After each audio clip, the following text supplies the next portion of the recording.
me lía con el color que está haciendo. Si yo he aprendido algo de este país en los 4 años y medio que he vivido aquí, es que España es casi el último lugar donde se quieren los españoles durante el verano.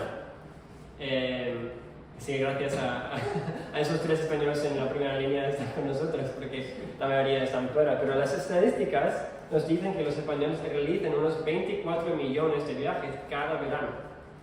Si esto nos enseña algo a partir del calor que hace aquí, es que valoramos muchísimo el descanso. Toda España es un testimonio de lo mucho que reconocemos la importancia del descanso. De ahí la importancia de poder escapar de nuestras vidas rutinarias y pasar tiempo en un sitio fuera de nuestro contexto normal. Así como también para muchos españoles la siesta, por ejemplo, es algo sagrado y es una de las primeras cosas que los visitantes en los países a lo mejor notan como una prioridad cuando visitan a este país. Esto otra vez nos destaca la importancia que se da aquí al descanso. Y nosotros como cristianos sabemos que fuimos creados para descansar tanto como mencionamos antes, fuimos creados para trabajar. Vemos esta ley de descanso desde el segundo capítulo de nuestra Biblia, por ejemplo, donde Dios mismo descansa después de crear todo lo que existe, y fuimos creados para descansar, pero no solo un descanso físico, sino también espiritual. Y este descanso es muy esencial para nosotros. No sé si has pasado alguna vez mucho tiempo sin dormir. Si es así, de repente te encuentras irritable y te enfadas por las cosas más pequeñas y todo el tiempo te sientes absolutamente miserable. Esto es tan cierto para nosotros físicamente como espiritualmente, pero nuestro descanso espiritual es aún más necesario que el físico. Y hoy queremos considerar este descanso espiritual. Y si me acompañáis al Evangelio de Lucas, vamos a continuar leyendo en el capítulo 13.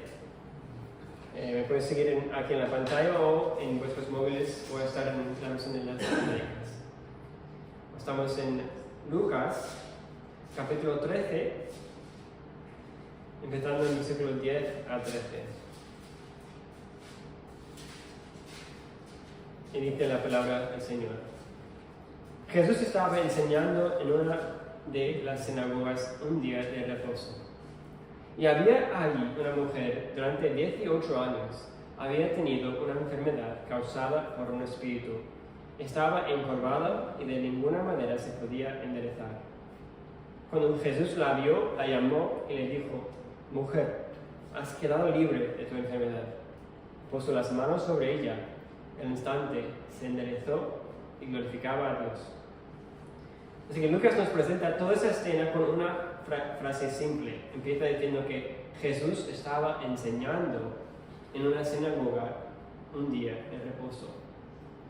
Ya hemos mencionado que el día de reposo nos lleva al principio de toda la creación, donde después de crear todo el cosmos, los cielos, la tierra y todo lo que hay en ellos, leímos en Génesis 2 al 3, y reposó Dios el día séptimo de toda la obra que hizo, y bendijo Dios al día séptimo, y lo santificó, porque en el día de reposo, el día reposó de toda la obra que había hecho en la creación. Así que cuando leemos ahora en Lucas, que Cristo estaba en una sinagoga enseñando en este día, bendecido, de hecho bendecido por mismo siendo Dios encarnado, nos hace ver lo importante que todavía era ese día para Él. El día de reposo, otra vez es llamado el Shabbat, es un día en que descansamos en Dios, reconociendo que todo lo que hemos cumplido durante la semana solo ha sido una extensión de la obra que Él cumplió al crear todo al principio. Reconocemos que Él es nuestro creador y el autor de nuestra vida, y le debemos absolutamente todo lo que somos y tenemos, porque ya le pertenece a Él. Así que la idea del descanso es integral de quienes somos como su creación. Por eso, aunque millones de españoles ni le conocen como su Salvador, como un sello innegable de su Creador, buscan descansar y reconocen la importancia del descanso. Y sabemos que esto va aún más allá para nosotros los creyentes. Antes de conocer a Cristo, éramos esclavos de nuestro pecado, como hemos hablado esta mañana, queriendo buscar nuestra propia gloria en vez de reconocer la de nuestro Creador. Pero ahora hemos sido librados del poder de Satanás y somos libres ¿para qué? Para glorificar a Dios tal como nos creó para hacerlo. Y eso es lo que significa vivir una vida en abundancia, vivir para su gloria. Eso es lo que vemos de una manera en nuestro texto, ¿no? En nuestra escena. Lucas nos presenta a una mujer, la cual durante casi 2 décadas era oprimida espiritualmente por el enemigo, bajo la opresión del maligno, sin esperanza alguna. Pero cuando Cristo la llamó y la tocó y la liberó, ¿qué es la primerísima cosa que hizo esa mujer? Dice en el versículo 13, y puso las manos sobre ella, y al instante se enderezó, ¿y qué hace? Glorificaba a Dios. O sea, una vez sanada y librada, glorificaba a Dios. Y este es el descanso en que fuimos creados a disfrutar, pero fue destruido por nuestro pecado. Al rechazar a nuestro Creador, al decir a Dios, olvídate de ti, solo quiero tus cosas. Y por eso he titulado nuestra predicación hoy, Descansando en la Gloria de Dios. El día de reposo es una pequeña muestra de cómo debe ser nuestra vida entera, un descanso continuo. Y si no nos aplicamos este descanso de la misma manera, si descuidamos nuestro descanso físico, de esa misma manera, seremos como personas que sufren continuamente de insomnio espiritual. Es decir, pasaremos las noches, o sea, los tiempos duros en la vida, de una forma ansiosa, en vez de estar profundamente dormidos en la paz del Señor. Y ni podremos disfrutar del día, es decir, los momentos buenos en la vida, porque estaremos tan faltos de sueño espiritual que nos encontramos distraídos e irritados por las cosas más pequeñas e insignificantes. Así que hoy quiero que veamos en nuestro texto formas en que nuestro Señor nos ha llamado a poder descansar en Él, y luego podemos identificar lo que nos impide este descanso. Así que para seguir con la ilustración del sueño, podemos decir que el día de reposo es como nuestra cama, en la cual Dios nos deja descansar de una manera que nos va a afectar, sea para bueno o para malo, toda la semana. Vamos a descansar toda la semana, pero el día de reposo en especial nos ha sido dado y bendecido para reconocer la supremacía de Dios de una forma especial. Así que para nosotros como cristianos, que cumplimos este mandamiento, tanto como hicieron los apóstoles, en lo que llamamos el día del Señor, es decir, el domingo, el día en que nuestro Señor se resucitó. En nuestro primer punto de nuestro mensaje veo por lo menos 2 aspectos distintos en nuestro texto. Si miramos otra vez versículo 10, ¿qué hacía Cristo en la sinagoga en ese día? Versículo 10, puedes ir detrás, sí. Dice que está enseñando, ¿no? Simplemente, no es una pregunta trampa. Así que el primer aspecto y requisito para poder descansar en Cristo es escucharle, es decir, la palabra de Dios. Y claro, no es por casualidad que Cristo es llamado el Verbo, o literalmente la palabra hecha carne. De la misma manera como ellos, los judíos, se congregaban en las sinagogas para escuchar la ley de Moisés y los profetas, nosotros hemos de congregarnos para escuchar a Cristo mismo, de quien toda la ley de Moisés y los profetas predicaban. Como dijo Pedro, ¿no? Señor, ¿a quién iremos? Tú tienes palabras de vida eterna. La Biblia es una palabra viva, por la cual el Espíritu de Dios, es decir, el Espíritu de Cristo, a veces llamado, se reúne con nosotros y tiene compañerismo con nosotros. Y puede haber un privilegio más grande que ese. Llenarnos de Él para atesorar sus palabras. No es por nada que el salmista dice, con todo mi corazón te he buscado. No me dejes desviarme de tus mandamientos, en mi corazón he guardado tus dichos para no pecar contra ti. Dice, en mi corazón he guardado tus dichos. Solo atesoramos a Cristo en la medida en que atesoramos su palabra en nuestros corazones. Así que si queremos descansar en Cristo, Tenemos que abrazar tanto como podamos su palabra y meditar en ella. Cuando venimos los domingos a escuchar a Cristo, le estamos escuchando ansiosamente a Él para que podamos meditar y descansar en su palabra durante toda la semana. O simplemente venimos, escuchamos, quizás salimos sin una idea clara de lo que nos ha sido enseñado en ese día. El día de reposo, este día es lo que los cristianos del pasado llamaron el día del mercado, por ejemplo. Me encanta cómo lo pone un puritano inglés, un cristiano inglés del siglo XVI, dijo lo siguiente: el día de reposo como un día de mercado. Dice: el día de reposo es nuestro día de mercado semanal. No vamos a comprar en el día del mercado para adquirir la comida solo para el día en que la compramos, sino para todos los demás días de la semana hasta el próximo día del mercado. Por eso dice Salomón en Proverbios 12:27 acerca del perezoso, que es tan vago que ni aún asará lo que ha cazado. Y sigue diciendo: el día de reposo es el día de la caza para nuestras almas, en el cual obtenemos la comida o carne. Durante la semana hemos de asarla y vivir de ella, por la meditación y otros medios. ¿Cuál es la razón por la que muchos no viven y no están sostenidos por la comida que han recibido del día del Señor? Es simplemente porque no la asan por medio de la meditación durante la semana. Me encanta esa imagen que nos da, porque el propósito del domingo, descansar atesorando la palabra y recogiendo promesas y verdades por las cuales podemos descansar en Cristo durante la semana, es la razón por la cual venimos aquí.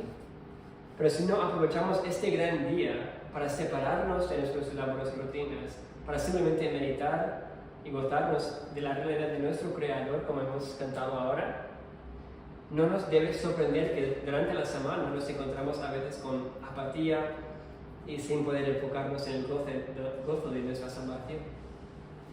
Y este es el primer aspecto que vimos en el texto sobre cómo Cristo nos enseña a cumplir en él este mandamiento del día de reposo.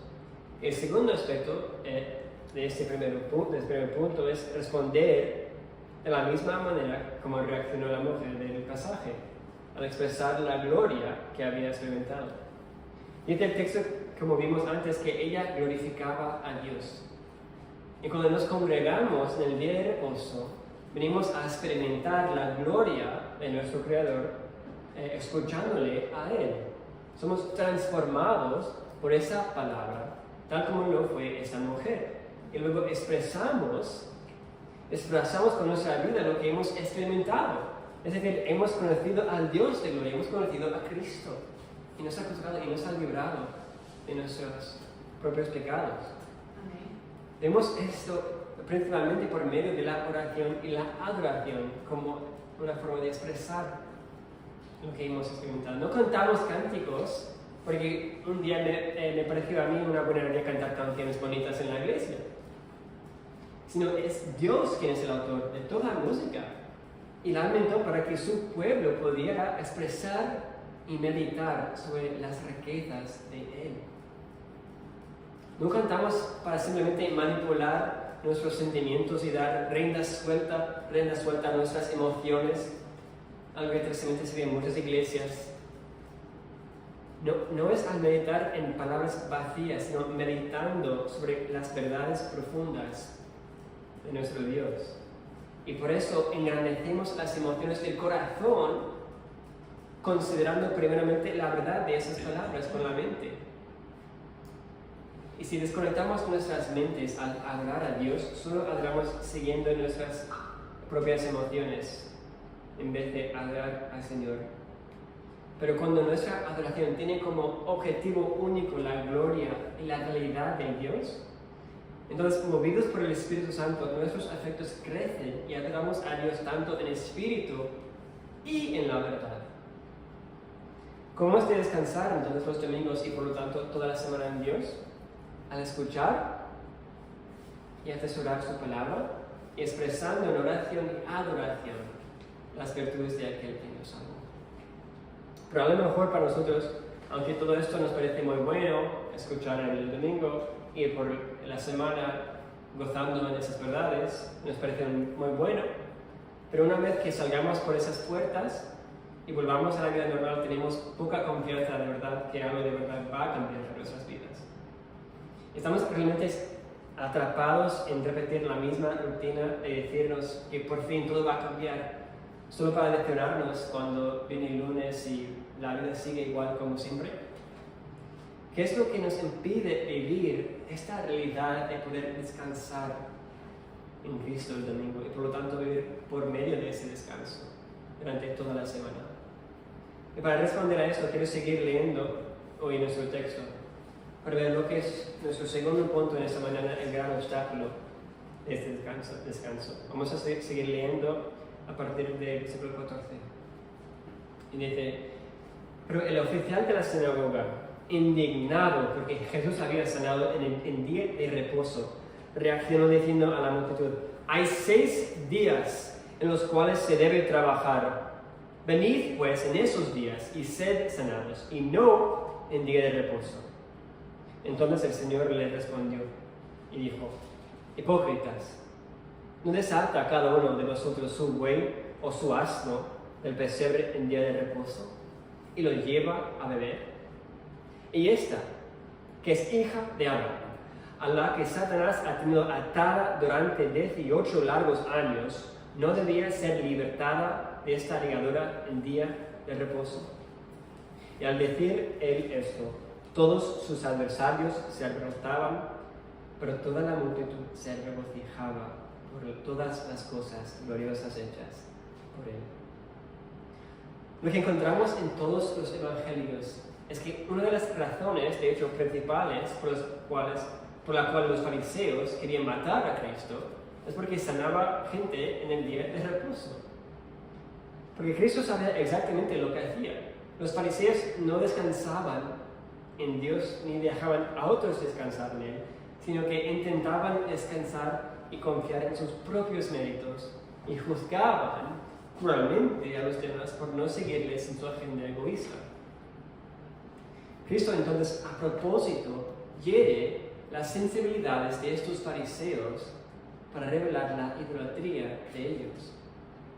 Como dice otro pastor, según las tradiciones de los rabinos, a los judíos se les permitía trasladar sus animales cuando fuera necesario, para darles de beber aún en el día de reposo, aunque tal acto podría ser considerado un trabajo. Jesús no condenó estas tradiciones como una violación de la escritura, dice, sino que reprendió a aquellos que pensaban que deberían haber esperado hasta después del día de reposo para sanar a la mujer. Y sigue diciendo, su preocupación por el bienestar de los animales en el día de reposo era correcta, y deberían haber extendido esa preocupación a las personas que tenían mucho más valor que los animales. Entonces, el propósito del día de reposo es traer alivio y libertad al pueblo de Dios a través de las alabanzas y la dependencia de nuestro Dios. Y los fariseos habían convertido este día, el día de reposo, en una tradición de gloriarse en su propia capacidad de privarse de hacer la máxima cantidad de actividades posible, a costa del bienestar muchas veces del pueblo de Dios. Así que Cristo no está anulando ni rechazando este mandamiento del día de reposo, sino lo que está haciendo es restaurando a su intención y propósito original, que es promover la vida y mostrar compasión a otros como Dios nos muestra cada día con nosotros. Entonces, ¿cuál es el gran obstáculo de nuestro descanso espiritual? Es nada más que vivir una vida enfocada en nosotros mismos y vivir por el elogio de las personas de tu alrededor. En esto vemos la astucia del pecado, la astucia de nuestra propia depravación, en que convertimos hasta el llamado de dejar de trabajar en el trabajo, en una obra.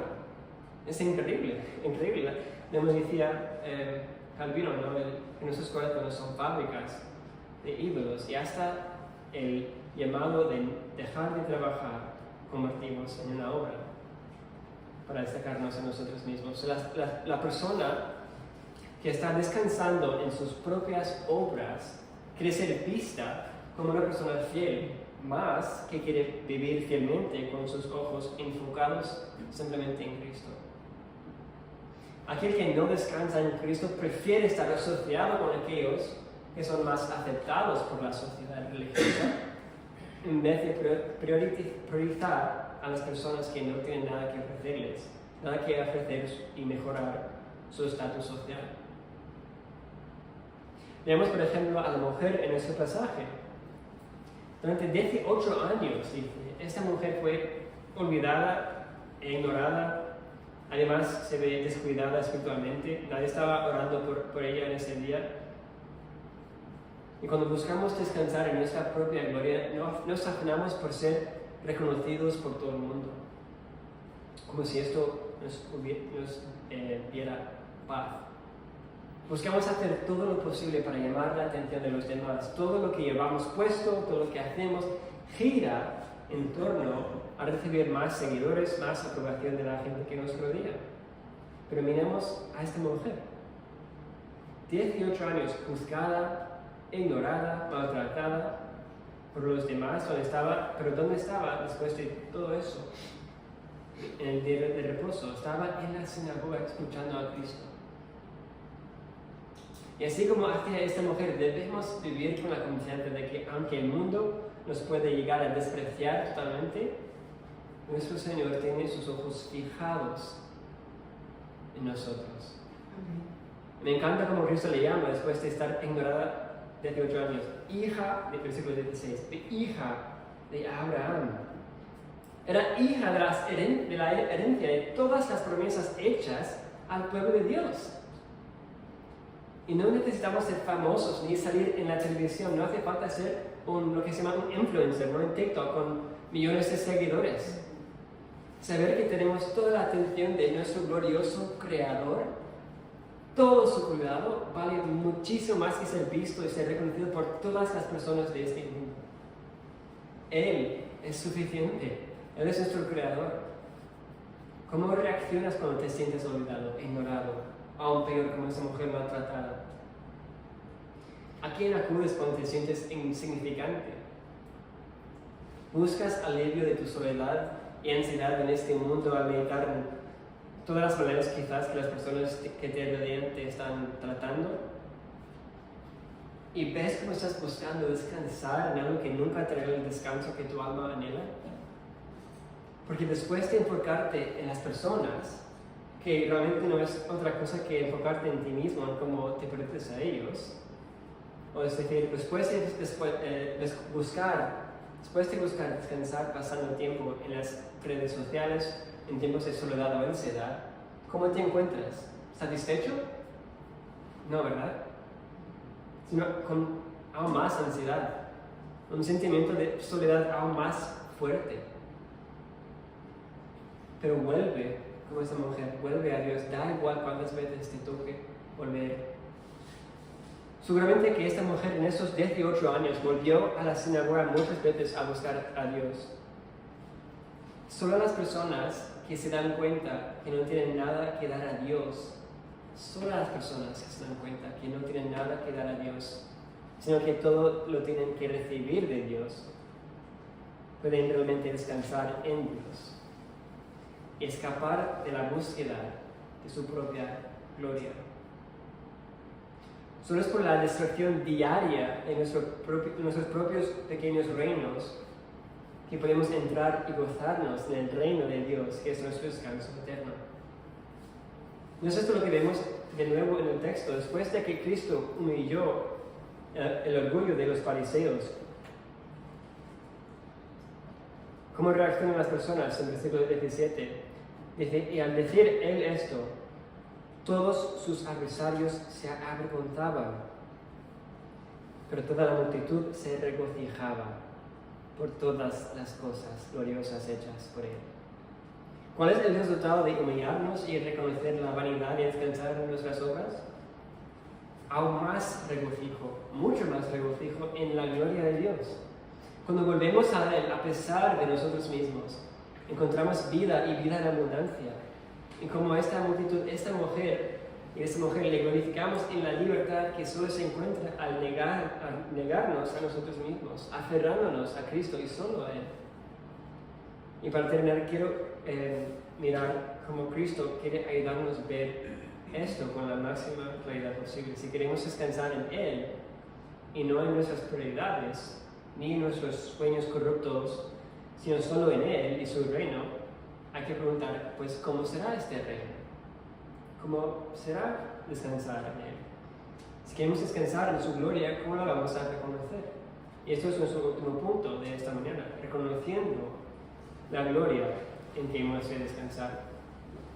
Leemos otra vez siguiendo en versículo 18 de nuestro texto. Dice, entonces decía, ¿a qué es semejante el reino de Dios? ¿Y con qué lo compararé? Es semejante a un grano de mostaza que un hombre tomó y echó en su huerto. Creció y se hizo alto, y las aves del cielo anidaron en sus ramas. Y volvió a decir, ¿a qué compararé el reino de Dios? Es semejante a la levadura que una mujer tomó y escondió en 3 medidas de harina hasta que todo quedó fermentado. Lo que Cristo nos está destacando aquí es que si queremos ver la extensión de su reino, no va a ser siempre con grandes demostraciones de poder según este mundo. Seremos considerados por este mundo como insignificantes, irrelevantes y sintiéndonos satisfechos no por las opiniones de este mundo, sino sabiendo que Dios está eternamente contento con nosotros debido al hecho de la muerte de Cristo en nuestro lugar. O sea, el mensaje del Evangelio es el mensaje escandaloso, pues proclama que lo que conquistará el mundo no será lo que nosotros estimamos como grande, como esperaban los fariseos, un Mesías de ejércitos, sino que será lo que saldrá de un grano escondido en la tierra, un grano de las semillas más pequeñas. O como dice Cristo, una levadura escondida en harina. Algo que ni sabes que está, pero tiene la potencia de influir y afectar toda la masa en sí. Cuando vivimos nuestras vidas descansando en Cristo, domingo a domingo, nuestro objetivo es sobre todo vivir vidas santas, de acuerdo a la voluntad de Dios. Pero viviendo una vida santa no es lo que nadie espera para poder conquistar el mundo. Pero de Cristo, eso es exactamente lo que pasará. Vivimos vidas santas escondidas, olvidadas por el mundo, obedeciendo a Dios como nuestra prioridad en vez de buscar estrategias pragmáticas para encontrar atajos para el reino de Dios. Y eso es lo que hacían los fariseos, ¿no? Tenían que asegurar que las personas les vieran como significativos, relevantes, importantes, para mostrar al mundo, para mostrar al César, para mostrar a los romanos, que su religión de verdad era creíble. Pero Dios, como nos muestra Cristo, no necesita nuestra ayuda en eso. Su reino y Él y su gloria son más que suficientes para que extiendan y cubran toda la tierra, como vimos que hace la levadura aquí. Si pensamos que Dios necesita que nos esforzamos para parezcamos importantes y relevantes a este mundo, nos perdemos todo nuestro tiempo y además el descanso que de verdad necesitamos. Cristo es el Señor del día de reposo, dice. Entonces deja de esforzarte para que seas visto por este mundo y descanse simplemente en quien es. Que nunca quita su vista de ti y deja que Él sea suficiente. Deja de mirar lo que haces para el Señor y mantén tu mirada fijada simplemente en quien es Él. Vemos todo esto en la sociedad en que vivimos, pues al ser evangélicos en España, ¿no? Somos ese grano de mostaza. El 99% de esta nación ni sabe que existimos o quiénes de verdad somos, a lo mejor. Estamos escondidos y realmente insignificantes. Y esto nos debe causar mucho gozo, porque Cristo nos dice que así es el poder de su reino. No es en los políticos famosos, los televangelistas ricos y famosos, sino en su pueblo pequeño e irrelevante. Porque ¿cómo nos hacemos irrelevantes en este mundo perverso? Siendo santos, como nuestro Padre es santo. ¿Quieres de verdad ser relevante y significante a un mundo que es tan perverso y corrupto? Jesucristo es el Señor del día de reposo. Él es el único que nos llama diciendo: venid a mí todos los que estáis trabajados y cargados, y yo os haré descansar. Él te llama hoy llamándote a arrepentirte por buscar descanso en las cosas de este mundo, buscar descanso fuera de Él, como si Él no fuera suficiente. Él es quien ahora te llama diciéndote: llevad mi yugo sobre ti y aprende de mí, que soy manso y humilde de corazón, y hallaréis descanso para vuestras almas.